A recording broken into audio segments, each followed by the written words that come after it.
அன்பு நேயர்கள் எல்லாருக்கும் வணக்கம். இன்றைக்கி நாங்கள் எங்கே வந்திருக்கோம் பார்த்தீங்கன்னா ஈசிஆர், சென்னை ஈசிஆரில் இருக்கிற ஸ்ரீ நித்திய கல்யாண பெருமாள் கோயில் தான் வந்திருக்கோம். அந்த கோயிலுக்கு பார்த்தீங்கன்னா 2 குளம் இருக்குது. ஒன்று கோயில் என்ட்ரன்ஸில் நீங்கள் வந்தீங்கன்னா மெயின் ரோட்லேருந்து முன்னாடியே இந்த குளம் இருக்கும். இந்த குளம் வந்து ரொம்ப பிரசித்தி பெற்றது, வரலாற்று சிறப்புமிக்க இந்த குளம் இது.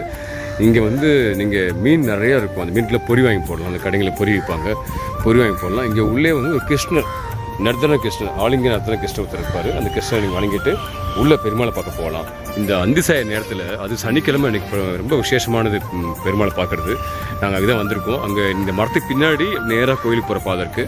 அந்த கோயிலுக்கு போயின்னா அந்த சூரியன் அஸ்தமனம் ஆகிற அந்த காட்சி ரொம்ப பிரமாதமாக இருக்கும், அவ்வளோ அற்புதமாக இருக்கும்.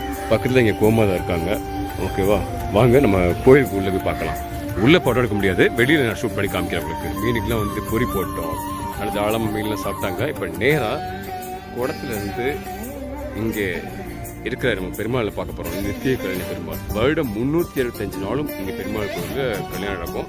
என்ன இங்கே தலை விசேஷம் அப்படின்னா, உங்கள் வீட்டில் இருக்க பெண் குழந்தையோ ஆண் குழந்தையோ கல்யாணம் ஆகாமல் ரொம்ப நாள் தள்ளி போயிட்டே இருக்குன்னா தயவுசெய்து அவங்க நீங்கள் கூட்டுவாங்க. கண்டிப்பாக கல்யாண பிராப்தம் கிடைக்கும். அவங்க நீண்ட ஆயுளோடையும் அடுத்த 2 பௌர்ணமிலேயே அவங்க பொண்ணு மாப்பிள்ளை வந்து இந்த பெருமாளுக்கு நன்றி சொல்லி அவங்க மணமாலையோட அந்த பழைய மாலை இருக்கு இல்லையா, அதை இங்கே போட்டு வேண்டுதல் நிறைவேற நிற்பாங்க. பழைய மாலையோட புது மாப்பிள்ளை கல்யாணம் ஆகி ஒரு 6 மாதம் 5 மாதம் இல்லை 2 மாதம் ஆனவங்களாம் பழைய அந்த முகூர்த்த மாலை இருக்கு இல்லையா, அந்த முகூர்த்த மாலையோட இங்கே லைனில் நிற்பாங்க. அந்த காட்சியை பார்க்கலாம். அதனால் நிறைய பேருக்கு இங்கே கல்யாண யோகம் நடந்திருக்கு.